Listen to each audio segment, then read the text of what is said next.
going to study, really, you've come to my top 10-ish favorite texts and interpretations of the Mount Sinai experience. And of course, why are we doing that? I think many of you are familiar, is that we are wandering from Passover to holiday of Shavuot in about 5.5, 6 more weeks, when that commemorates the giving of the Torah on Mount Sinai. So the idea here is to kind of prepare us for that receiving of the Torah in early June by learning some Torah texts.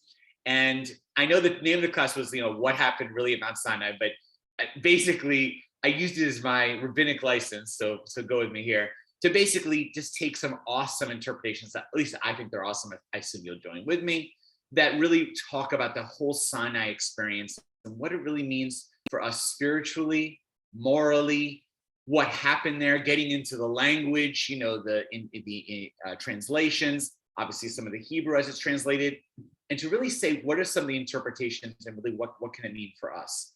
Because writ large, we could have a whole conversation. Did it really happen? What does Revelation mean? Is there a Mount Sinai? Has anyone actually been to the supposed Mount Sinai? Has anyone been? Just me? So maybe in the course of this, I'll tell you my story. The one time I actually slept over on the top of Mount Sinai, supposedly in Sinai. It was very cold, but it was fun. It was when I was in college, I had more energy then, could sleep anywhere then. And anyway, so we could talk about what Mount Sinai means, but really this is about leadership. It's about Moses, Aaron, and Miriam. It's about what does it mean that God communicates something? What does it mean in general? What revelation means? What does it mean that God is trying to communicate something to Moses? And it's really kind of the paradigm of communication and communication breakdown, and because the people don't seem to get the message very well. I remember the golden calf right quickly afterwards. So there's challenges around it, but there's also this kind of blissful, amazing connection. And I think there's a lot to be said there about human relationships and us here today. And how do we relate to other people, and how our communication can break down between partners, friends, parents and kids, all kinds of stuff. And then also sometimes communication goes so well, it feels like the Torah has been given anew. So really the giving of the Torah on Mount Sinai really is in some ways the paradigm of the complexities and the successes, hopefully, of what it means to communicate from one person or one being to another. And that's really what we're going to focus on tonight. The leadership issues, the communication issues. I'm fired up. So to begin, I see Deborah Goldstein's coming here. We're going to say a quick blessing here. I'll put it in the chat. It starts with Baruch Atah Adonai, the classic. La'asok b'divrei Torah. This means, blessed are you, Adonai, our God, ruler of the universe, who commands us to study and busy ourselves with Torah study. So I invite you with me. Baruch Atah Adonai, Eloheinu melech haolam, asher kidshanu b'mitzvotav v'tzivanu, la'asok b'divrei Torah. Awesome. All right. Deborah, I'll just introduce you. This is Deborah Goldstein, the consummate educator on every level. And I assume she's here because she just loves learning. Right, Deborah? I am here because I just love learning. I'm sorry I had some Zoom problems. No, it's okay. It's okay. All right. So again, if you would like to look at this text, you can go to bethmeyer.org and you can get the text directly from the website on the if you go to calendar for this class, you can get it directly, but I'll also share my screen here. Okay. What we're going to start with first is we're going to look at a significant chunk of Exodus 19 that talks about, Moses getting the Torah, getting ready to receive the Torah, getting the people ready. And in this particular text, I titled it, the commentary, Leading by Going Down. Okay. So in this text here, you're going to see in the Torah a lot of directional language of up and down. And I invite you as we read it to note how many times it says up and down. And then to be imagining for yourselves, my question I'm already going to pose to you, and there's no one right answer. This is totally open, okay? Is why is there so much language about up and down at the moment of Mount Sinai or getting ready for the giving of the Torah? What's up with all this up and down focus? I'll be curious what you think. Okay, so who'd be willing to read out here in English I know maybe I can make it a lot bigger. Is that what you're going to It tell would me? be good. Yes. Okay, I knew it. I knew it's coming. I knew it's coming. All right. Zoom in. Yeah, let me do more. There you go. Is that better? How's that? Better, guys? Much better. Okay, great. All right. How about you, Deborah? Do you mind, Deborah, since I talked to you? Sure. Okay. Now Mount Sinai was all in smoke, for Adonai had come down upon it in fire. The smoke rose like the smoke of a kiln, and the whole mountain trembled violently. The blare of the horn grew louder and louder as Moshe spoke. God answered him in thunder. Adonai came down upon Mount Sinai on top of the mountain, and Adonai called Moshe to the top of the mountain, and Moshe went up. Adonai said to Moshe, go down, warn the people not to break through to Adonai to gaze, lest many of them perish. The priests also who come near Adonai must stay pure, lest Adonai break out against them. But Moshe said to Adonai, the people cannot come up to Mount Sinai, for you warned us already, saying, set bounds about the mountain and sanctify it. So Adonai said to him, go down and come back together with Aharon, but let not the priests or the people break through to come up to Adonai, lest God break out against them. And Moshe went down to the people and spoke to them. Thank you, Deborah. Should call. Oh, here we go. All right. So look, there's a couple reactions to this text you might notice. There's a lot of very boundary making. The mountain is like a kiln with smoke. It's pretty intense. It even says it was trembling violently. So it's really something out of like a really dramatic scene, almost Hollywood-esque in a way. It's intense, but I want to focus on the up and down. Look how many different times I did this myself. I put it in bold. Had come down. God, first of all, God comes down to the mountain. God comes down. Emphasize again, come down. Adonai says to Moshe, you go down, then come back up, go down to the people. What do you think? One of the biblical scholars will tell you that the Torah does not mince words. Every phrase matters. Why so much repetition of up and down? There's no one answer. This is a theory. What would you say? What's being communicated about this up and down? Mishigas, any thoughts about up and down? Or the text in general?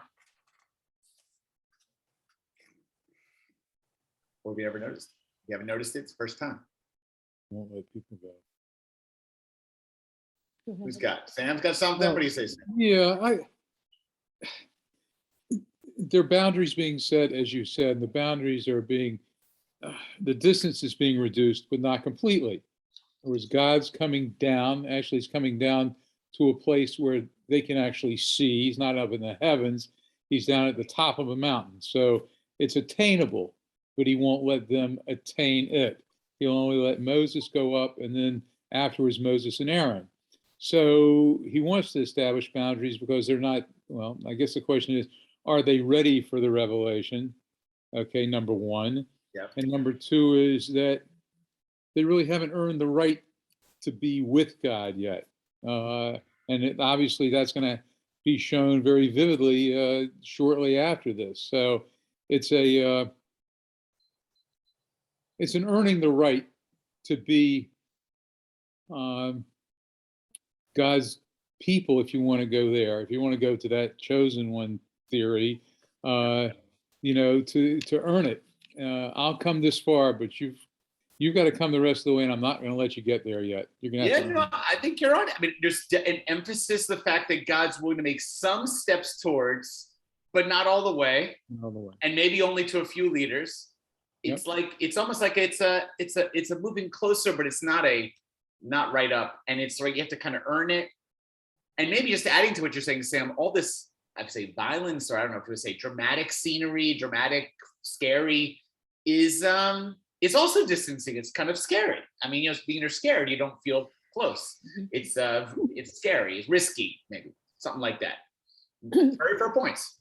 Other thoughts here about up and down, or yeah, what do you think, Deborah? Yeah, well, so a couple of things. It seems to me in reading this that Sinai is like a liminal space.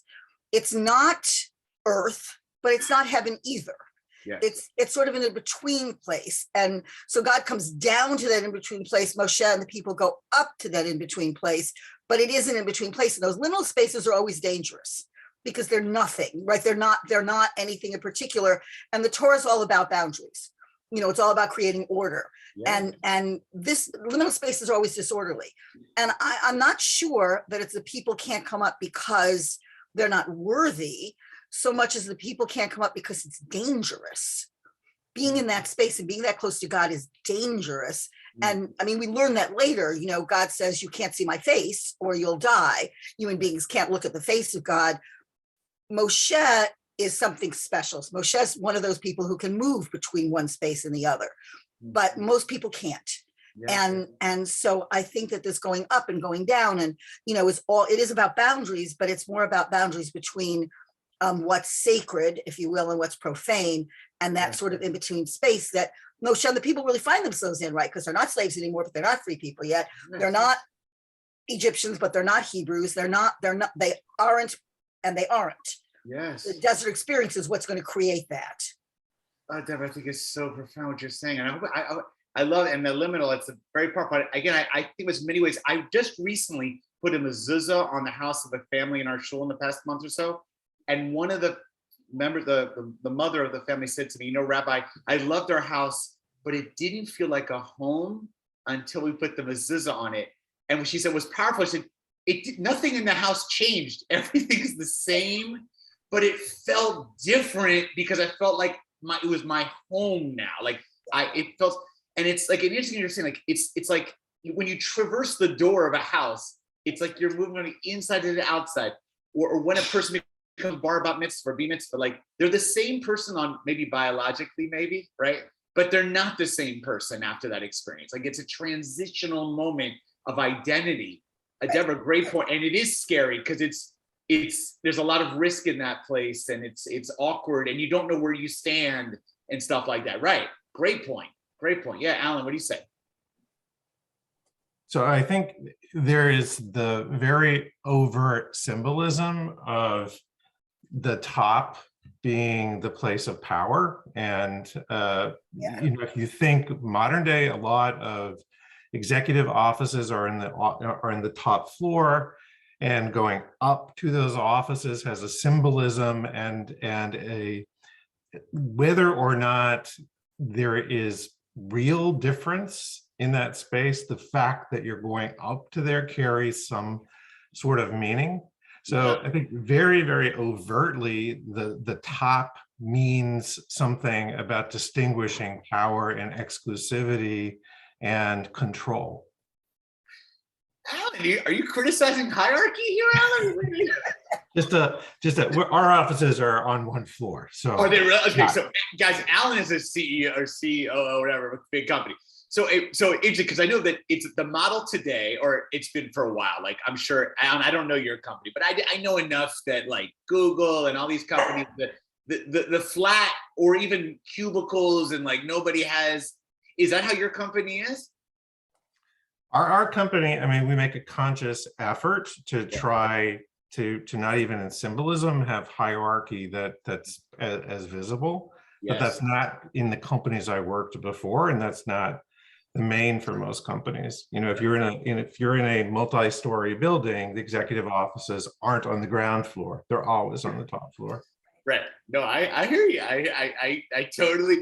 And I could say this you could argue using kind of very traditional terms, this kind of hierarchy, patriarchal, male, traditional sense of male on top kind of thing, like, and people are down below. And it does seem to come across. I think that now I want to play with that a little bit, because I think that's an interesting tension. Like, if the communication's coming like this, which it appears it is, maybe fundamentally that was part of the problem. Maybe people didn't feel comfortable with that level of this type of communication. Maybe it's not real communication if it's going like this. It has to be more like this for it to be more effective. I think Alan's onto something there. You fit. Awesome. Other thoughts here about up, down? All right, Devin, back a shot. Well, this is not a really well thought out thought, but I just kept thinking of, and I'm trying to find where it is, in the Talmud, but the idea of the Torah is not in heaven, and That's Torah. how we what? I say that's Torah. That's not Talmud. It's also in the Talmud, right? Exactly, it's both. You're both right. Right. Listen, Deborah was my teacher growing up. I shouldn't disagree with her. You could be liable for the death penalty if you don't respect the teacher. So don't forget. Okay. Yeah. Wait, so with Devin's quote, there's a famous line, it's from the book of Deuteronomy, I believe, that the Torah is not in heaven. It's close enough to you to your lips. You don't have to go across the sea to get it. But based on those verses, Devin might be reminded of a famous text, which then talks about an argument between the rabbis about the Torah. And they quote that line because God comes in and basically says, I want everyone to follow this one rabbi, Rabbi Yoshua, and all the rabbis disagree. And then God basically says, listen to him. And they say, God, the Torah is not in heaven. The Torah is not with you. The Torah is with us. We get to decide how the Torah gets interpreted, which is an amazing, assuming that's what you meant, like that one? Yeah. Yeah. So you're basically saying the Torah is ours. And so then with the up, down, it feels like maybe this God's holding on to the Torah kind of thing, something like that? Or just... Well, there's that, but also like this idea of like really owning it and like going up and down is like an action of commitment. You're committing to it by, bringing it down to the people, going back up, bringing it down. Like the Torah keeps coming down, and people have to go up to make that happen. So Moshe and Aharon are doing that.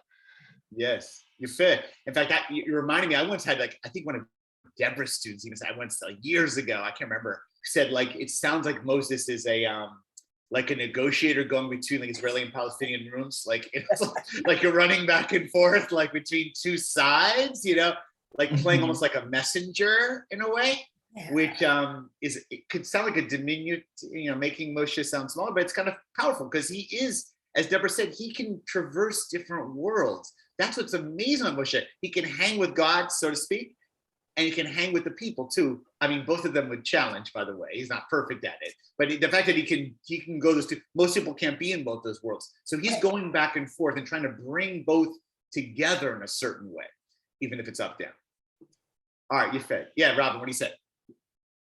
As I listened to the commentary, right, the midrash that we have already, it occurs to me that this is an opportunity to build credibility, because as we continue along the journey of what we're going to study, we're setting some conditions right now that demonstrate on three sides, actually. One, for Hashem, that Moshe is still in it to win it, still willing to go up and come down, to solidify and remind him of his role.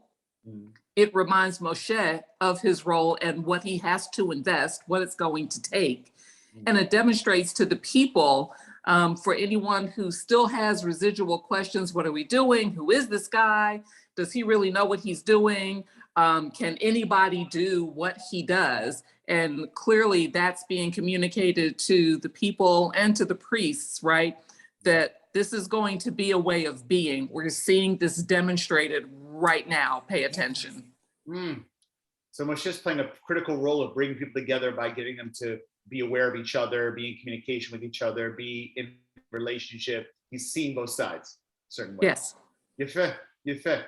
All right, cool. All right, let's do the comment up, down. We're gonna look at the commentary here. The commentary is from it's called the Kedushat Levi. This is one of the early Hasidic masters. And I'm just gonna prep you that he's gonna talk about this, about Moses and the people. It's about leadership and about going up and down. But already from things that Alan and Devin, others have said here, and even I would love for you take your expertise of leadership. I'm looking at people who've been in business, people in education that are here, the military, Robin. I want you all to bring in here people in business like Richard, Devin's in school or was in school, because this is about what makes a good leader. It's going to touch on some issues of hierarchy.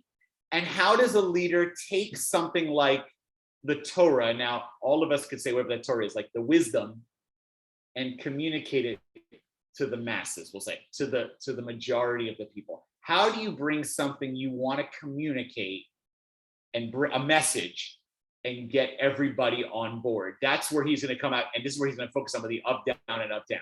All right. This is his commentary here. That maybe, Deborah, would you read it again, this last thing? And I won't stop picking on you. Right. Moshe was essentially saying to Adonai, why do I have to go back down to speak to the people again? Since you already commanded them one time, of course, they will not go against your words. For this was incomprehensible in the eyes of Moshe, that there would be a person in the world that would go against the command of the blessed Creator. For Moshe was on a very high spiritual level, and from there, he believed that it was impossible for a person to transgress against the blessed Creator. All right, for time out, Deborah, time for 1 second. Just make sure we understand what he says so far. So this is his interpretation. He's saying Moses was annoyed with all this going down stuff. He's saying, God, why don't you keep going down to the people? Just tell them to do it. Just say, follow the Torah, or stay back, or because Moses thinks if God says jump, the people will say how high. Because that's how Moses is. Moses is a good mensch. He's the apple for the teacher kind of kid. That's how he is. So he's going to God and saying, stop telling me to go down to the people. I already went there once. You told them once. Enough with the going down all the time. Why are you making me go up and down so many times? Stop it. Because Moses believes that when people are told what to do the first time by God, they should just do it already. Okay, but let's keep going. Look at the second part, Deborah. Will you keep going? For this reason, Adonai said to Moshe, go down. The Holy One, blessed be God, was actually saying to Moshe, you are on a very high spiritual level, and therefore it is difficult for you to understand how it is possible for a person to go against my command. So go down, meaning go down from your high spiritual level and go see how a human being on a lower spiritual level can, in fact, go against my command. Therefore, go a second time and warn them. I love this text. Who's with me? Do you catch it? He's not telling Moshe to go down physically, although he is. Okay. He's saying, get off your high horse, Moshe. Mm-hmm. Regular people will struggle with the Torah, or frankly, they'll struggle with any commands. Regular people are regular people. They're human beings. By the way, maybe so is Moses, okay? But let's not hold on for a second. Okay, and they're going to struggle. They're going to question. They're going to make mistakes. You think it's so easy to follow everything I say because you're Moses. But the people don't act that way. They're more challenging. And instead of looking at them like idiots, go down there and learn about them. Why? Because the only way my Torah is going to get to them is if you can really be with them, not just with me. Okay. First of all, do you buy it? Hopefully you buy it, because you can tell I love you. If you don't buy it, you're going to kill me. But it's okay. I can take it. But if you buy it, come on. I know this has ramifications for all of your guys' lives and industries, right? Think about it. In education, why doesn't the kid understand? Why can't they just do the homework? Deborah, bring it. Okay, so I love this text. I'm with you. Because, for a couple of reasons. I mean, we've all seen this. Somebody is fabulous at something. Let's talk about athletes, for example. Michael Jordan springs to mind, right? The Charlotte Hornets have done zip since he took over. He's a brilliant basketball player. There's no question about that. But he can't seem to communicate what he could do to people who aren't skilled at his level. Yes. And you see that over and over again, certainly in athletics, but you see it in, I think, every field. There's this assumption that just because you are brilliant at something, you can also teach it to other people. Yeah. And I think that, I mean, as an educator, I find that incredibly insulting. Education, teaching is its own pedagogical skill set. And it doesn't necessarily, I mean, you should know what you're doing, but you don't have to be Michael Jordan to be a good basketball coach. And I think that that's what God is saying here. God is saying, look, Moshe, you're way up here. You got this. But you know what? If you want the other people to understand this, you're going to have to get down. You're going to have to be on their level. You're going to have to meet them where they are. You're going to have to understand who they are and what they need, and then communicate and gradually, if you're lucky, you'll bring them to a higher level. It's that, Amy used to say to me all the time when I couldn't figure something out or I didn't do something, she'd say, well, you're just not there yet. They're just not there yet. And so I think it's I think it's brilliant.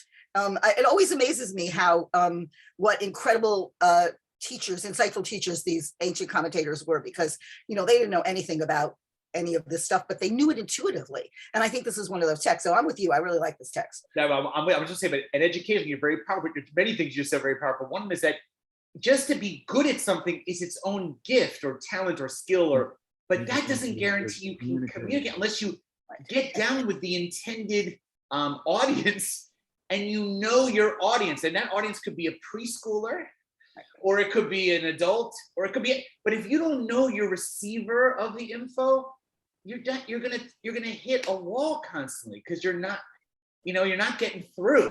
And I think it's I'm curious of some people in the business world or education, because I think there's also business here, but if you want to get your employees on board with you, you have to know where they sit, I assume. You have to know what they're dealing with. Thoughts here? Anybody have thoughts about this? Or even in shuls, but this is big for rabbis. Alan, all right, Alan, what do you say? So I think there's some dimensions of this, because it can be incredibly fake if you try to get with the people, as opposed to sort of genuinely being a part. And what I read in this is that there is a humility component that God is not saying overtly to Moshe that he needs to have. He's not criticizing him, right, but by asking him to do this, maybe he's missing that human dimension of his spirituality that he can get from being a part of the people. And in a business world, if the CEO of the company suddenly appears somewhere and he's never appeared before, and he's passing out ice cream or he's doing something, then everybody's eyes roll back in their head. right. So it isn't about a thing. It's not about a moment. It's about sort of like a continuous engagement and conversation. Conversation is about two people talking and comprehension happening between both. Yeah. I really appreciate your real world experience. I think it's very interesting what you're saying. It's like there's a faux version of this, like you go down to quote unquote visit the masses and let them eat cake once in a while. That's not going to feel like an authentically being down. But so the question is, how do you actually authentically be in touch with and connected to and understand, but not in a way that appears like false or like you said, like down with the people. It's not like it's like as if like you're with the what do you call it, the serfs or whatever. It's like It doesn't feel authentic. It's still you could be down there, but you could still be looking down on them. Like you have to like the basket of deplorables. Right. Exactly. Right. There's some things we miss. Yeah. That was bad. Right. That was not good. Correct. All right, Sam, what do you say? Or Sue, what was that? Yeah. So, okay, in the profession I was in one of the largest CPA firms in the world at the time, Arthur Andersen, and the way that you learned was from the points that were made of your work product. In other words, somebody right above you would review your work product, make comments, then you would modify your work product to reflect what was more appropriate. And that happened all the way up, from the assistant to the staff, to the senior, to the manager, to the partner. And one thing that you could understand as an assistant was that everyone had taken that same road. There were very few people that came from the outside. They were almost all homegrown. Moses came from the outside. Okay, he came in as a prince of Egypt. That's a good point. Okay, Yeah. all these other folks, Yeah. they were all at the same level. Yes. Okay, they had worked in the same industry, if you will. Yeah. They had the same position. Moses didn't work his way to the top. He was like this, the son of the boss who comes in as president because the boss becomes the CEO. All these folks had to work through the accounting firm process, right? And God was basically telling Moses, you haven't been to the bottom yet. Yes. You don't know what it's like to go Right. through the rungs that we're going to try to lift these I people love through. that. Right. So now have you have earn to go some see street what it's cred. like. Yeah. So you have to learn what it's like from the inside because you, in a sense, skipped past that because you Right. had privilege. And by the way, that's a complexity. I love this, by the way. It's a very fascinating now. So Moshe, he lives in all these different worlds. He's almost not at home in any world because he lives in, is he Egyptian? Is he Hebrew? I mean, eventually he finds his way in the end of the story, more or less. But he doesn't exactly. He's in the Pharaoh's palace. You know, he's not with his own parent family. You know, he lives a complicated life. But that means he didn't understand the quote unquote regular experience of the average Israelite. And therefore, go down to see what it was like for the inside people, the company man, I don't know, call it, who had to deal with the regular. And that will help you understand better what they're going through. And I think ultimately that will help you understand how to communicate this best. Like communication is only going to happen well if you know who your intended receiver is, right? That I think is one of the most profound things. I think about my sermons all the time. I think I have a great idea. And Jenny would be like, Eric, that's a great idea, but everyone's be falling asleep in 5 minutes. If you don't bring that better, you have to bring it down. You got to make it real for people's real lives, or it will not be interesting. It will not land. That's a constant struggle for us as rabbis. Anyone else here? I'm curious about the military too, Rob. I'll be at one. Anyone else? Yeah, Deb, what do you say? So as a chaplain, when I currently my chaplaincy context is working with people experiencing homelessness. And I remember my supervisor once said, go to this one part of town. There's people who live on the riverway and you'll take care of, that's going to be your district this week. And at one point I was like, okay, well, the last time I went down, they didn't want to talk to me. What makes you think that I'm going to walk up to them this time and they're going to want to talk to me? And he's like, Devin, you need to step back and humble yourself and realize that, you have to get on their level. And I'm sort of thinking about that here of the chaplain's responsibility for recognizing the spiritual needs and not assuming that any one person you speak to has the same spiritual needs and spiritual understanding of God. And so how do you access their understanding? And you have to get on their level. You have to, walk around and pitch a tent somewhere. You have to find home among the people.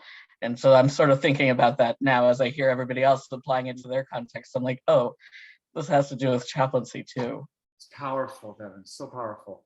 So powerful. I know me and Jenny also, even more me, has had powerful chaplaincy experiences. And it's really one of the most profound pieces of that. I mean, I think it's so profound.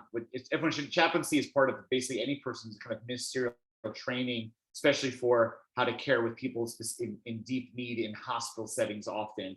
And I remember when I've done this and when Jenny's done this, and it's reminded me of Rabbi Harold Kushner, who's the great writer of many books, including When Bad Things Happen to Good People. His book, When Bad Things Happen, he wrote that book because he used to preach a theology that he kind of believed, but he wrote the book when he said his own child, some of you know, suffered from a disease called progeria, which is premature aging disease. And he wrote the book basically saying, I realized all the theological things I was telling people, my congregants, I realized I didn't believe in them.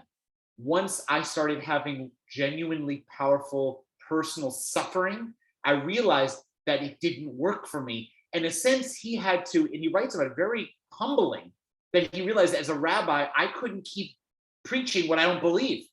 Of course, at the time he did believe it. He didn't really think about it that deeply. Now he said, oh my God, now that I know what people are going through, I now have to change what I'm saying, because he now felt on a certain level kinship with other people that had gone through suffering. And Devin, I know that's probably just knowing this experience we share, and that's part of the power of chaplaincy, is you begin to really face what we say, where the rubber hits the road, where prayer matters. It's no longer theoretical, right? It's like it's tough. And that's where I think some of the best religious moments happens, when you really know where the person's at. So powerful. You're fit.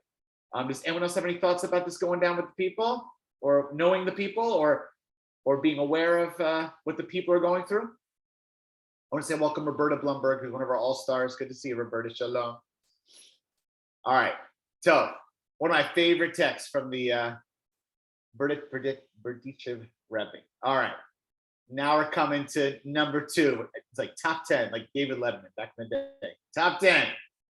Why smash the tablets? Who remembers what happened with the whole smashing the tablet? Why do we smash the tablet? Why did Moshe smash the tablets? Who remembers Charlton Heston version or Mel Brooks? Mel Brooks. I have the 15. Remember he does that. All right, 10. The 10 Commandments. Who remember what happened? What's going on? Who can tell it? Somebody knew. Deborah, what do you say, Deborah? It's the golden calf, right? He's up on Sinai. He's been up there for 40 days and 40 nights. The people freak out. They decide that they want a God that they can see and touch. And so they build this, Aaron built this golden calf for them. Moses comes down and he sees them, cavorting around the golden calf, much licentiousness, as Cecil B. DeMille says. And he freaks out and he smashes, he throws down the tablets and he says, all who are for God, come with me. And some people do, and then the earth opens up and swallows up the rest of them. Awesome. So we're not even going to read the text in Torah because Deborah said it totally perfectly. It's not even necessary. She's got it down, and I know a lot of you guys are familiar. Basically, exactly as Deborah said. Moshe's really angry because the people are golden calf focused. Okay.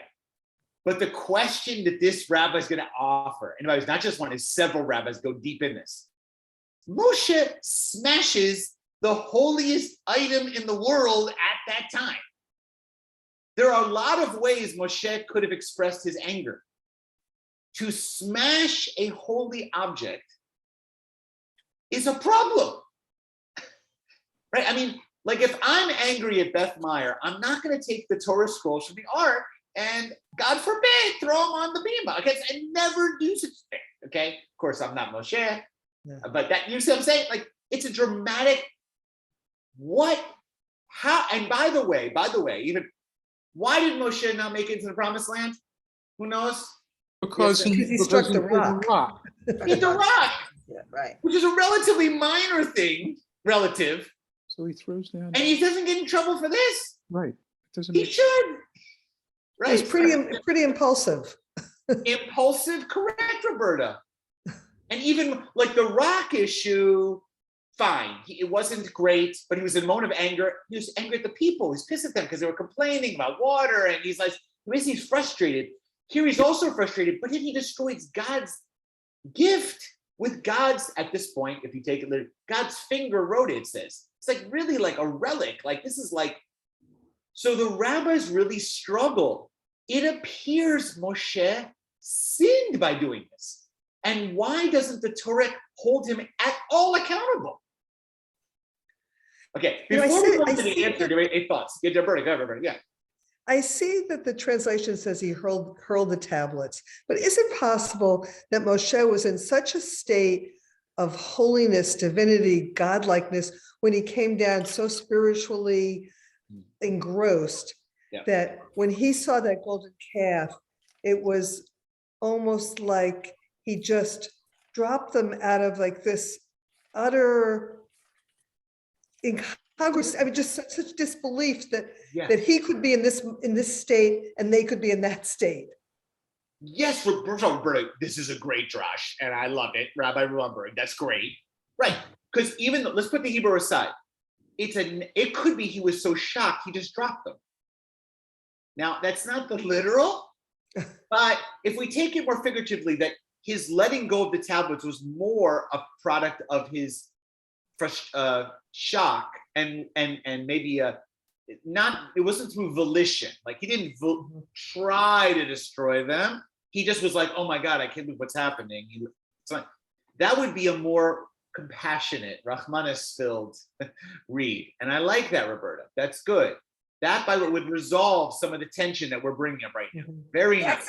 Except Deborah, leaving aside the hurling part of it, it says he was enraged. He was angry. right, that's the issue.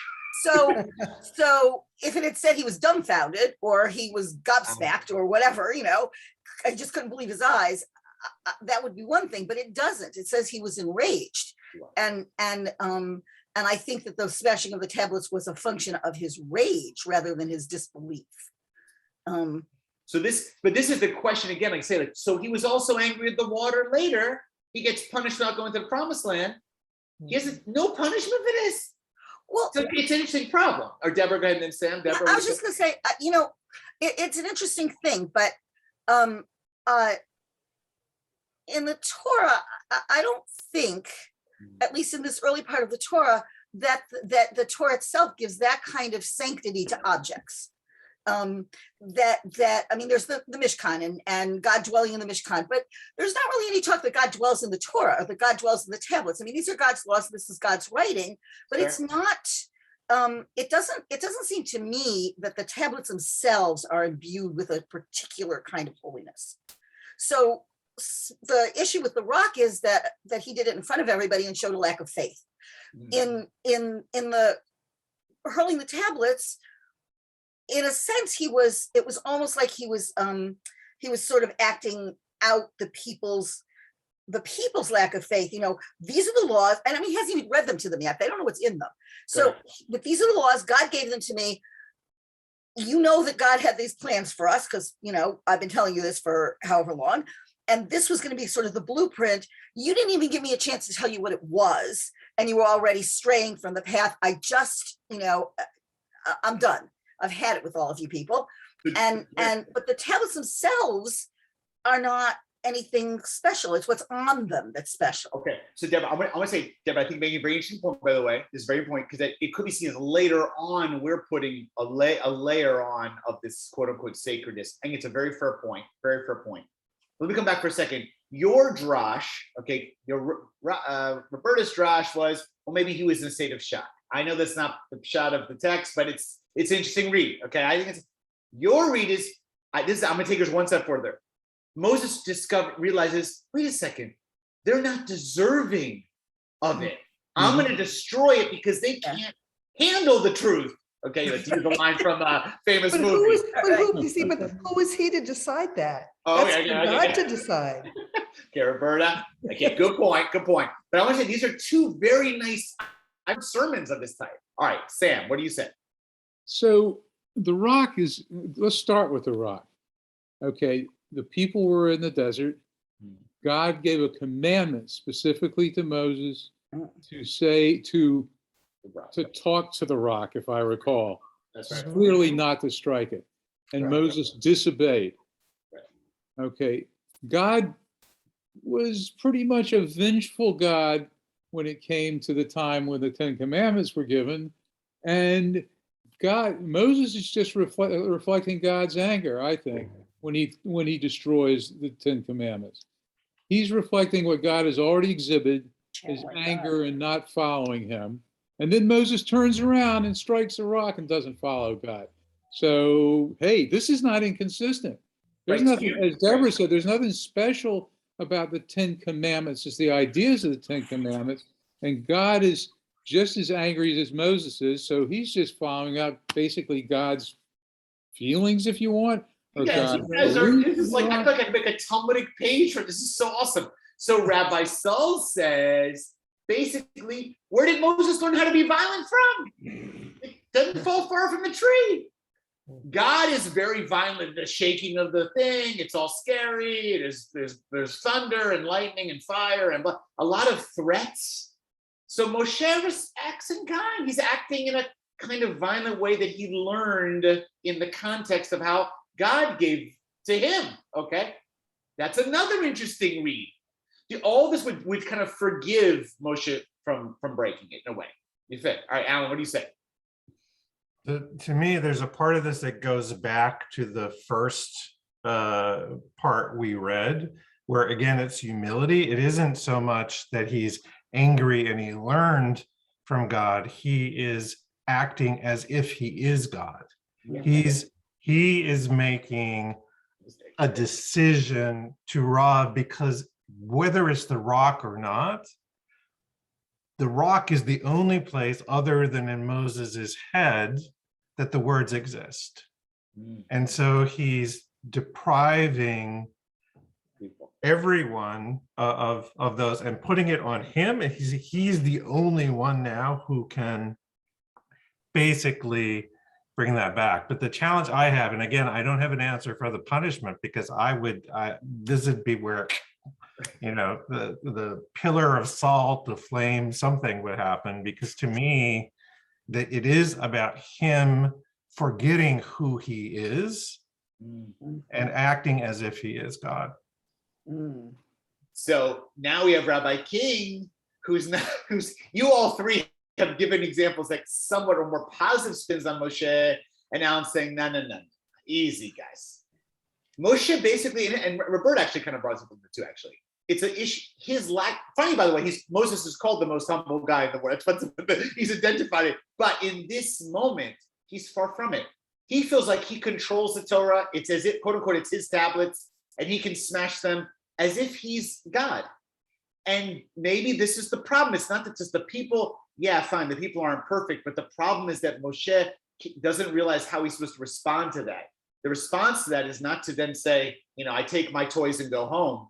It's to, re-explore, be compassionate, or go to learn, or, become more self-aware. Instead, he just reacts violently. And this maybe is an example of Moses doing the wrong thing. Now, what Alan agreed is that, but he doesn't get punished in it in the Torah. And so that's this remains a question. Like the rabbis are going to struggle with this question. How can he smash a holy object? Well, maybe it wasn't totally holy, but still he smashed. Then he showed anger. Later he shows anger. Now you guys were splicing, well, the anger of the rock is different than the anger of the tablets. Okay, but you can see this raises a lot of questions. Like it's confusing to the rabbis why there's no punishment and how he frankly has the chutzpah to do that on his own without even being told by God. Why does there not a verse that says, and God saw the golden calf and told Moses to destroy them? It doesn't say that. He just did it on his own. This is, by the way, to Alan's point. It's chutzpah, Dick. It's a lot of chutzpah. Okay. Check out the commentary. Get ready. Another one of my favorites. So we're gonna look at two. One's just a little bit of background, and the second ones I really love here. Okay. How about this, Roberta? Would you mind reading a little bit, Roberta, for the first one? You want me to, when Moshe? Yeah. Okay. It says Moshe upon witnessing. Okay. Moshe, upon witnessing the joy in which the people were dancing around the calf and the extent of their sin, became angry and despaired of the possibility that they would ever return to God. And so he smashed the tablets. Right, so that's kind of in line with some of the commentaries here a little bit. Just basically, he's disappointed with the people. He thinks he knows best. He thinks he knows they'll never return from their ways. It is selfish. It's not humble. And that's Sforno from like the Middle Ages. Okay. But really the second one is what I want to really focus on, which is Moshe. This is the Meshech Chochmah. This is more from the 1800s, more contemporary, about 200, 300 years ago. Okay, Roberta, will you read that one? When Moshe? When Moshe came near the camp, he saw the golden calf and the Israelites dancing about it. He then understood their error and became very angry. He threw down the tablets, proclaiming that there is no holiness outside of God, no divinity other than the Creator. Blessed be God. Had Moshe brought the tablets at this time, they would have just switched the calf for the tablets, but the sin would have been the same. Okay. Oh. Let this sink in. Deborah, I think Deborah got it. All right, let this sink in. This is possibly heretical, but you gotta get into it. What's the rabbi saying? The last line is the key line. Let's read it again. Had Moshe brought the people the tablets at this time, they would have just switched the golden calf for the tablets. Right. But the sin. So what was the sin of the golden calf? The sin is called Idolatry. Idolatry. And what is idolatry? It's when you take a physical being or creation, Physical object, and you say it's God, as opposed to God is the one, God's behind things, that this is God. Like, my iPhone is God. I'm just joking, but you know what I'm saying? Like, this is God. No.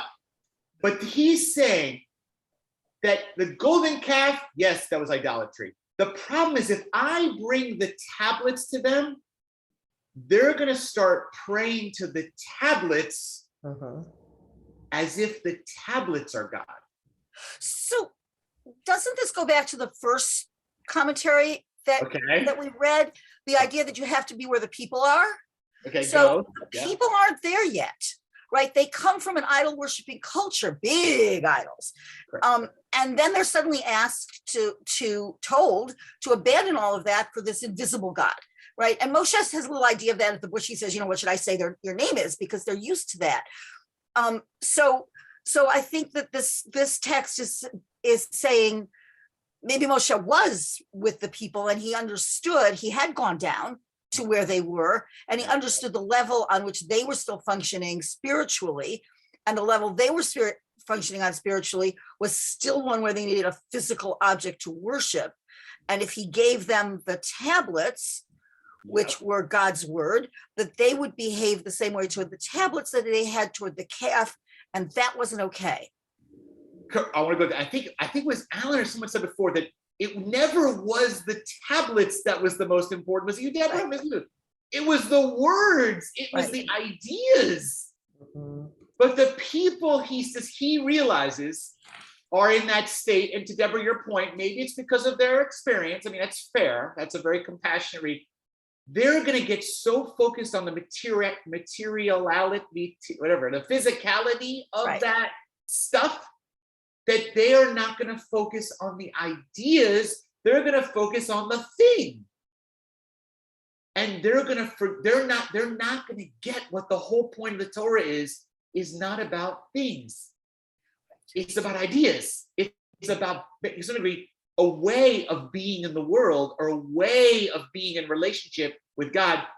I'm going to be provocative here. So when a person comes to me and says, this is what God wants because it's written in the Torah,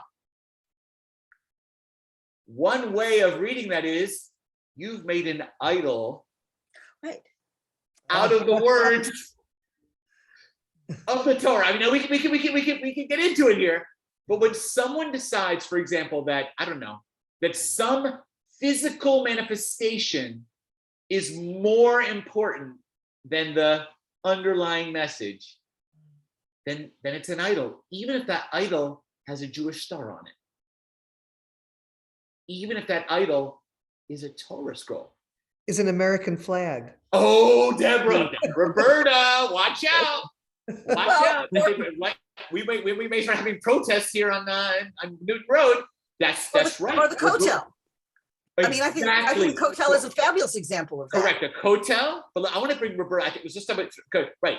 When we think we can't, I'll be honest, look, I think burning American flag, it hurts my heart. I mean, I have this, it's not like I feel good about that.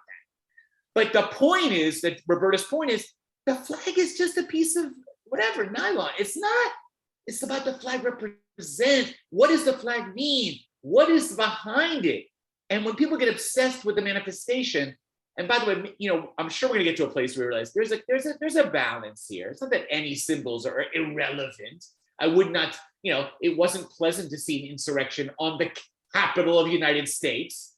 Symbols mean something. It's not that they don't mean anything. But when you only value the symbol and you don't properly value what's underneath it, it's idolatry. I think, and the fact that he's saying even Judaism's most holy objects can become idols. It's a very powerful critique of rabbis. All right, Sharon, what do you say? Yeah, so we talked about this in terms of the pandemic when the synagogue had to shut down, and we still continued in some form or another. And we really focused on community versus the building, and does our synagogue building become an idol sometimes? And right. Yeah. Sharon, in fact, one of the things, just to give an example, we're doing a lot of discussion of marketing in our synagogue with Lauren's come on board, and she's doing amazing work. And one of the questions we've been discussing, is when you look at the homepage of Beth Meyer, often the homepage will show a picture of the building. And I've been pushing the point that that's not Beth Meyer. I mean, it is Beth Meyer. But Sharon's point is, but that's not Beth Meyer. It's not a building. I mean, the building's important. I like our building. Don't get me wrong. I'm not destroying our building, God forbid. But Sharon's point was, didn't COVID teach us that Beth Meyer Synagogue is not about the building? Isn't that the whole point? But the building matters, right? It's a relationship.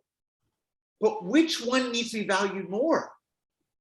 How much money from Beth Meyer Synagogue budget, talking Sam Souls, our treasurer here, should be spent on upkeep of the building, okay, which has to happen, by the way, versus upkeep of the congregants, like feeding them, okay? This is a powerful question. Sam, what do you say? But as human beings, we can't just live in a spiritual world. We have to live in a material world. And Correct. the question becomes, I have a question. When was in the 40 years in the desert, when was the tabernacle built? Is there I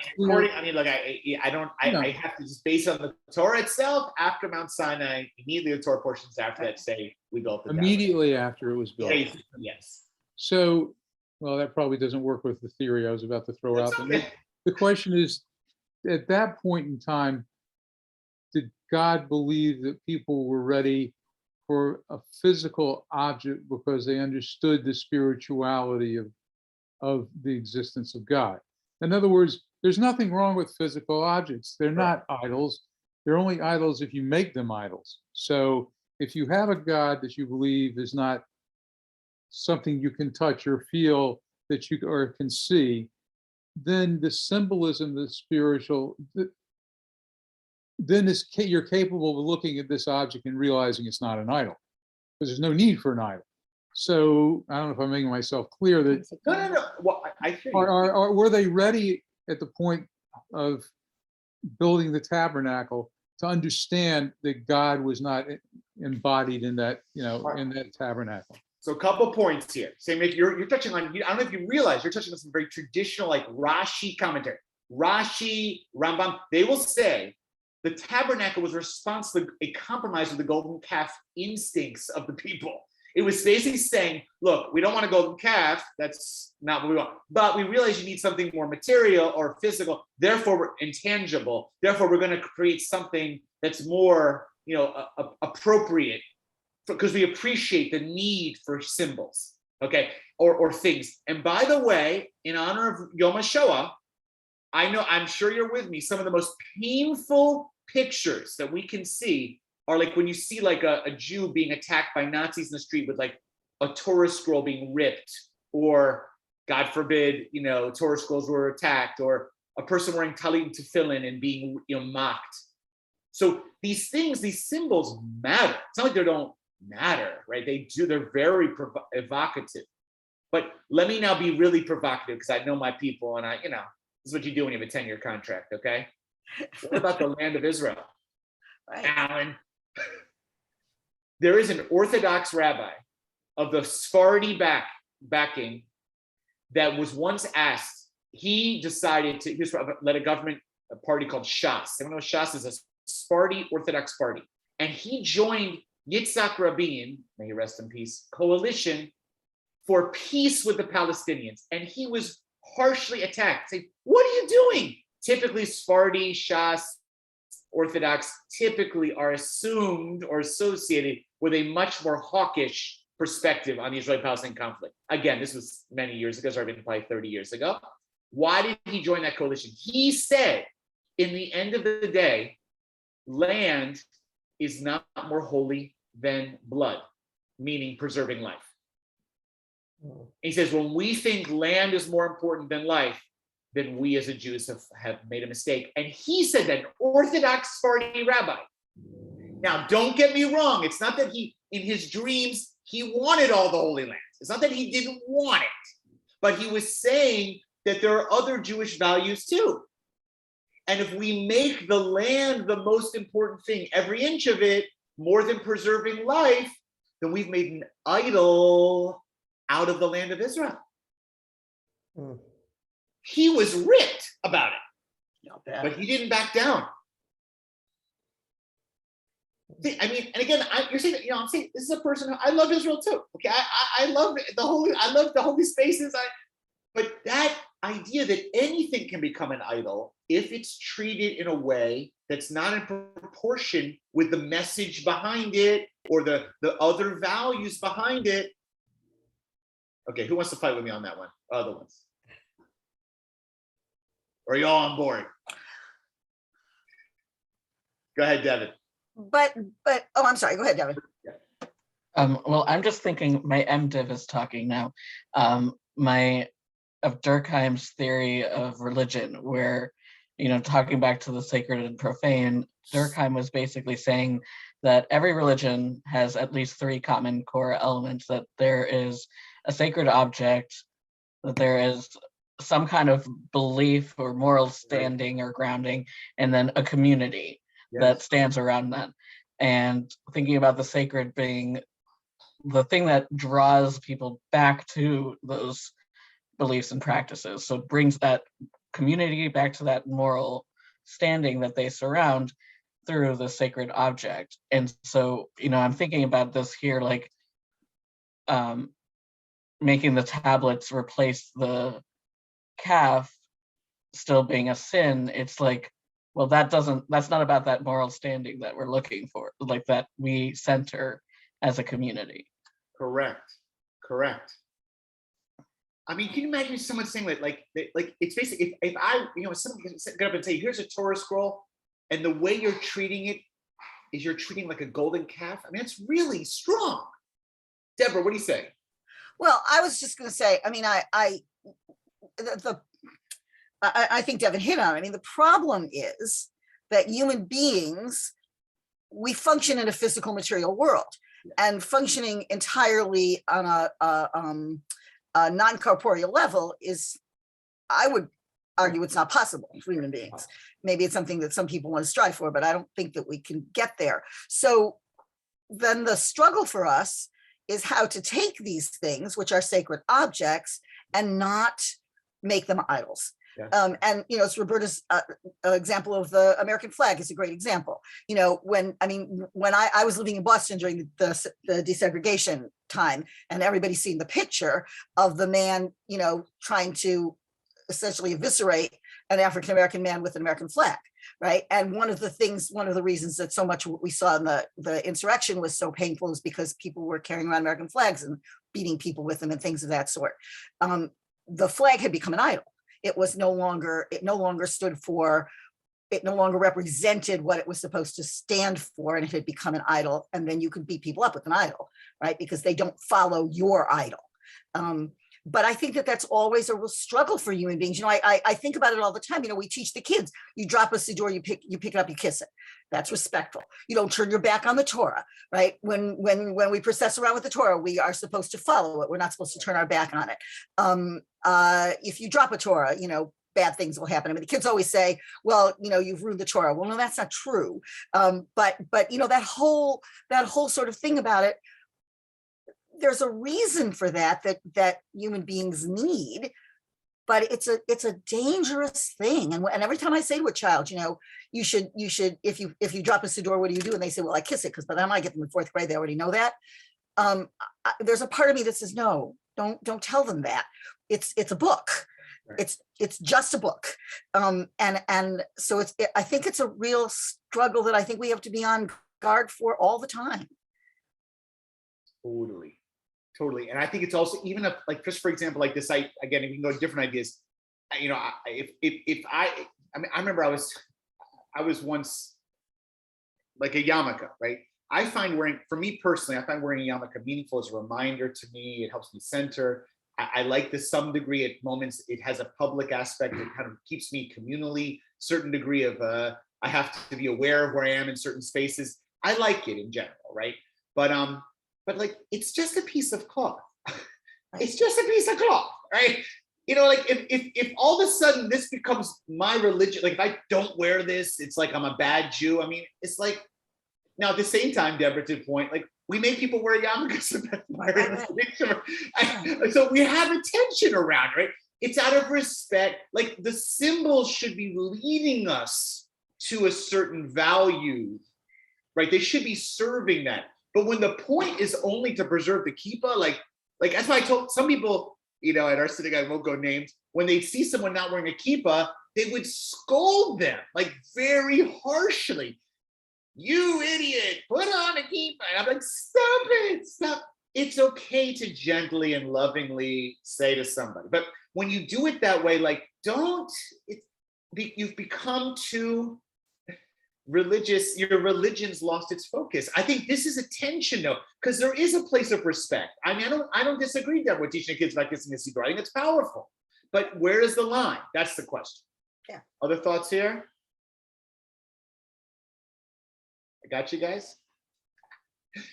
So basically, guys, it's like I care about this. We're gonna stop here. We're gonna stop here. So I got more for you next time. Same bad time, same bad channel. But I love learning this section from you. We look tonight at Moshe up and down, and he had to be down with the people, but an authentic down with the people to understand them. And the second one was about his as he went down, he didn't handle it so well. He smashed them. But this great commentary about really because this one interpretation is that they were going to become idolaters of even Jewish items too. And that I think is something for us all. It's a good self-critique of our own people we need to consider all the time. But I got more for you next time. I can't wait.